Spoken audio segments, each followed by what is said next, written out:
Hey everybody, it's Crash Course World History. Today we're going to be talking about mountain men.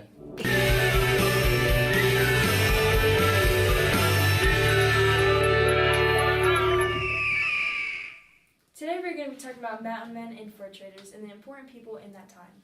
Jacob Astor founded the American Fur Company in New York, 1830. He got most of his fur from mountain men who were mainly fur traders and trappers. A poor German immigrant, Astor became involved in the fur trade in New York.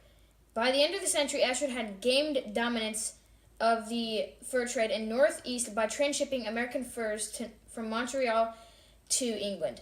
Bypassing British tariffs on American furs, Astor then sought to gain control of Mississippi and Missouri trade through St. Louis, but found his attempts blocked by Auguste Chouteau, one of the founders of the St. Louis fur trade.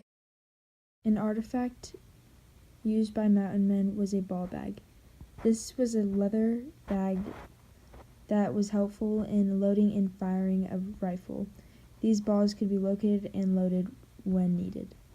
The tomahawk was an artifact that was used for cutting trees as firewood and shelter.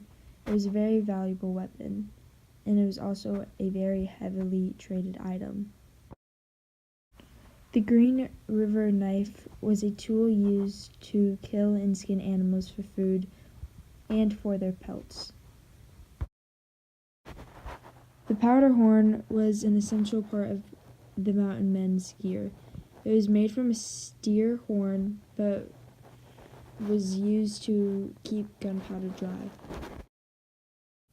James Felix Bridger was an American mountain man and fur trapper. Bridger had a strong constitution, as people say, to help him survive the conditions of living as a mountain man. Jim Bridger could speak several languages, including French, Spanish, and several Native American languages. Jim Bridger and several other trappers bought Jedediah Smith's Fur Company to compete with John Jacob Astor's company and the Hudson Bay Company, which was competing with all the Canadian fur companies. The Rocky Mountain Rendezvous were annual gatherings in which the fur traders and the mountain men would meet to trade fur for supplies. The Rocky Mountain Rendezvous take place at forts dotted around the western U.S., one of which is Fort Bridger, named after Jim Bridger. This is often the only time that the mountain men see civilization. Follows Crash Course American History.